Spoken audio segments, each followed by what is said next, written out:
Develop your creative thinking.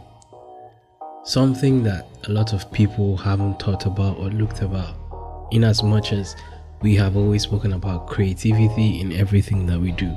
On today's episode, I'll be telling you 5 processes you can use to develop your creative thinking. Hi, my name is Dimas. Cash in the bag, stadium packed. Born a rock star in this life, gone live it up on the attack. Baby, I'm bad. I just wanna get caught up in this life. I'm crazy, I'm mad. Doing no cap. Only God wants you, better go live it up. Cash in the bag, stadium packed. Baby, I'm bad. Baby, I'm bad. And you know what it is. Hey, if this is your first time being here, do not leave without subscribing. And if you're a returning subscriber, glad to have you back on the episode. Glad to have you back listening. Do leave a comment below. Let me know what you think. What do you want to hear next? And if you have questions, let me know. So, today's episode, how to develop your creative thinking. First of all, we all know what creativity is, right? I have some notes written down here on things that I think will help you develop your creative process. That's when it comes to thinking or, whatever it is that you're doing. Now, obviously, we know creativity, it's pretty much pure gold, no matter what you're doing for a living. It doesn't, when you hear creativity, a lot of times people think, it has to do with design or something, but really creativity is far more than just, being a graphic designer or being someone in the creative field. It's far more than that. Creativity applies in so many areas that you don't even think of. Now, it's one of the most valuable resources you bring to your firm, your company, wherever it is that you're working, whatever it is that you're doing. Obviously, you play a unique role. You play a huge part. You play something different when it comes to the thinking process, solving problems, or bringing solutions to the table. You have a role that you play.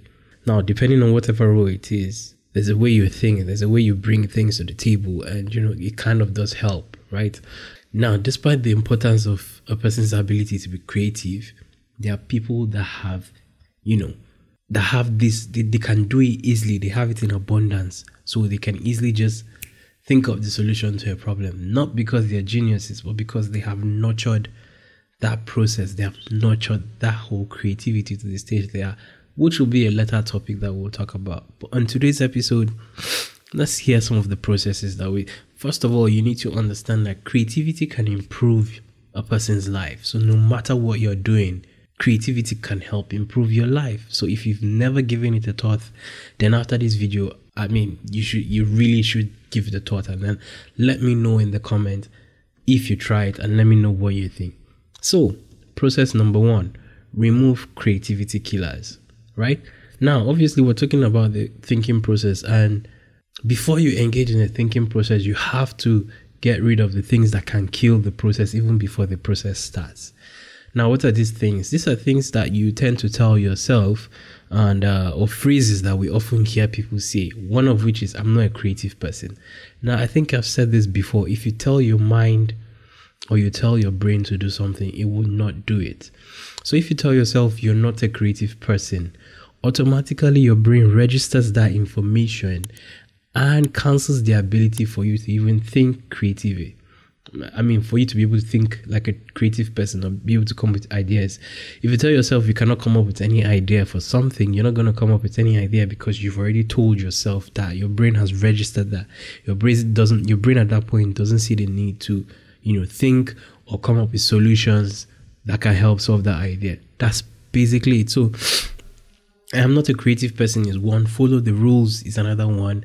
To be different, don't be different. Be serious. There's only one way. These are some of the phrases you hear, and this doesn't apply to like just one person. This applies to like a group of people working together as a team. It could be a team. It could be a workplace. Your workplace. You're the lead creative. You're the one in charge, or even those in charge. When you hear these phrases, this would often kill the process of you thinking in a much creative form before it even starts.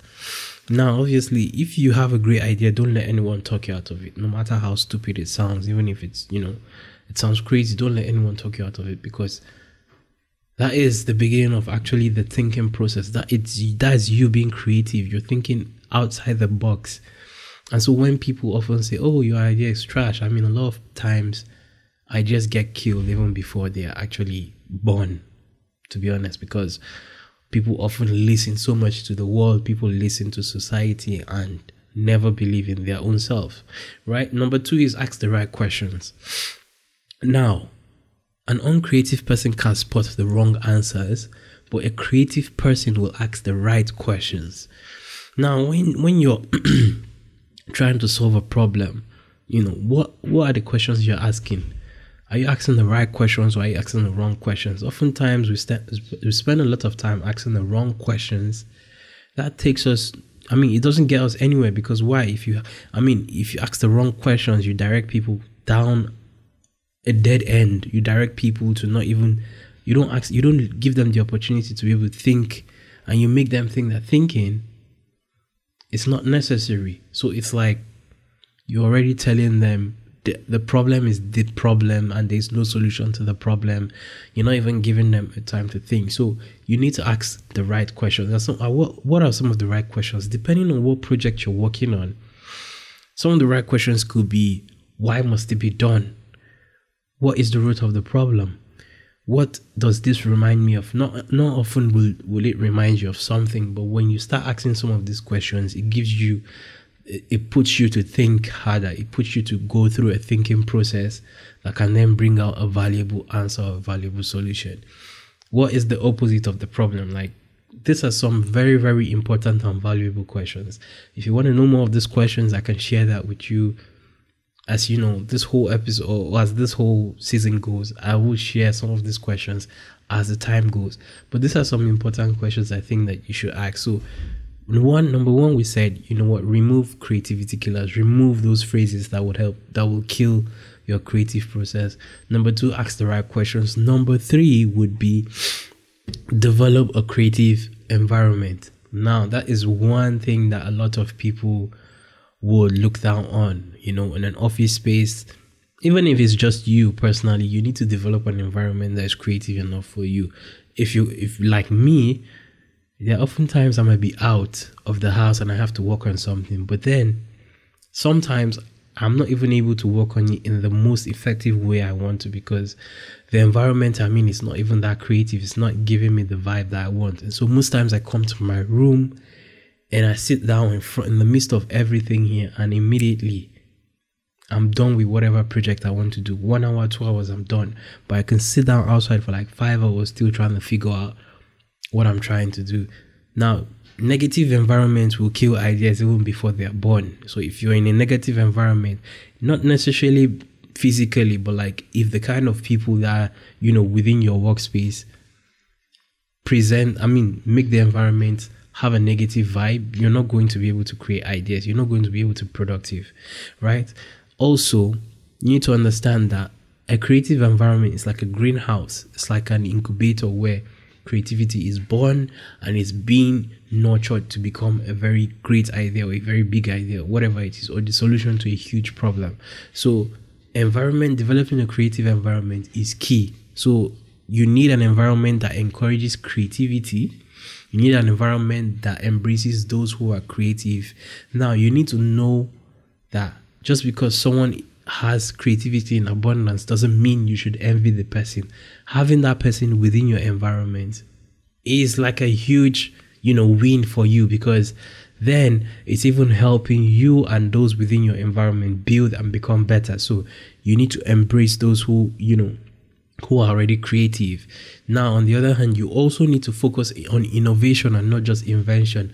Oftentimes you're in an office space or even within yourself, because you see someone else creating something or inventing something or starting up a tech company, doesn't mean you are supposed to do that. Oftentimes you fail. Oftentimes you don't even get to solve any problem because you've spent time just looking at what someone else is doing and you're trying to beat that.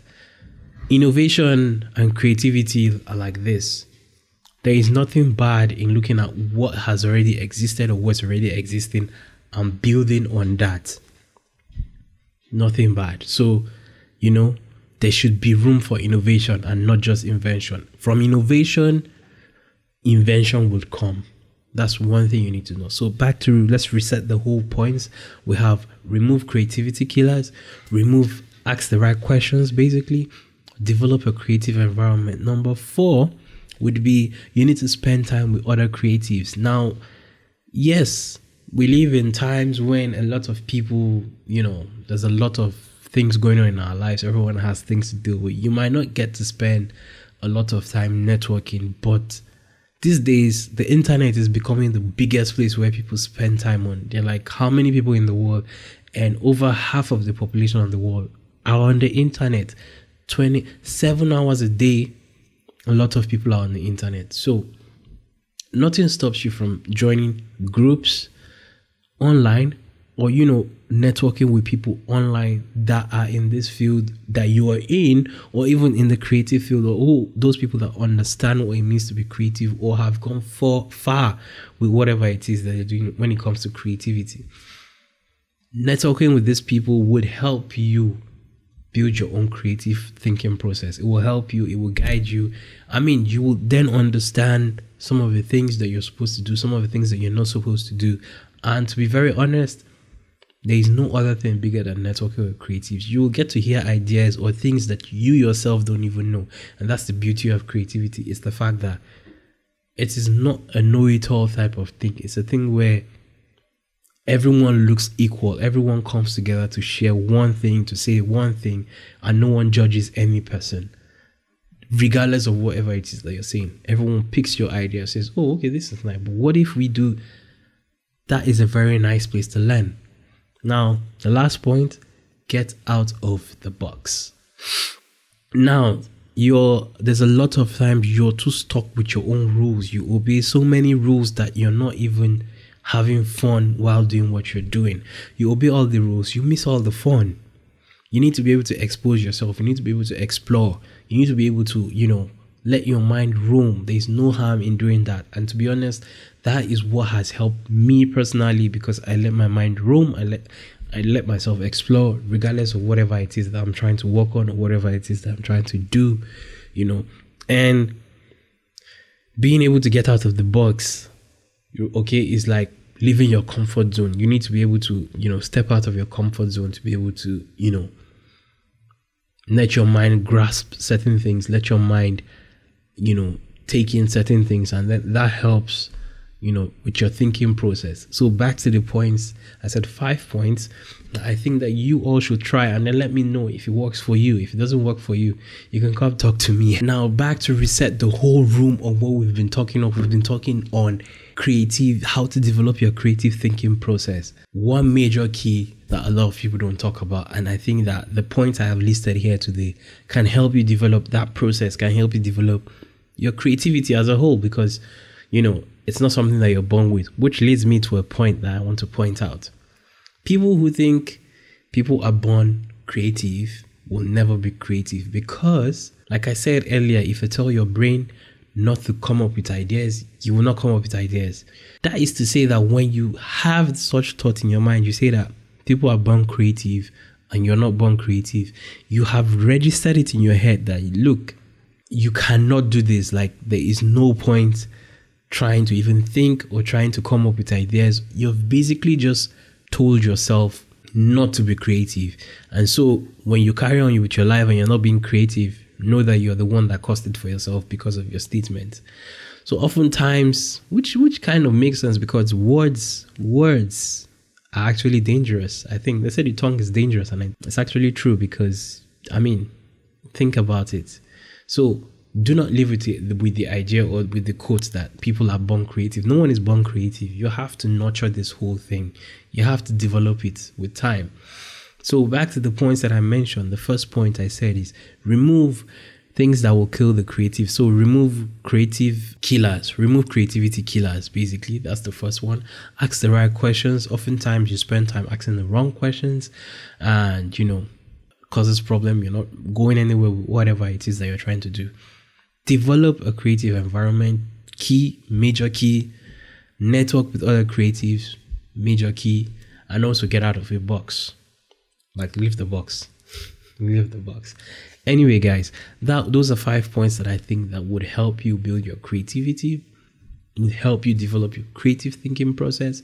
And like I said, I would want to hear feedback from you guys, what you guys think about it. Leave a comment below. Let me know what you guys think. And yeah, guys, that's it on how to develop your creative thinking process. My name has been Bobby Dimas and will always be. You know what it is. So if this is your first time being here, like, subscribe, and turn on the notification. Hey, lastly, leave a comment. I need you guys to actually comment. Let me know what you guys are thinking. Let me know if I am running mad alone or everyone is also running mad with me. Let's know if we're all moving mad, basically. But yeah, this has been the Not Your Normal podcast series. And like I always say, I'll see you on the next one. Peace.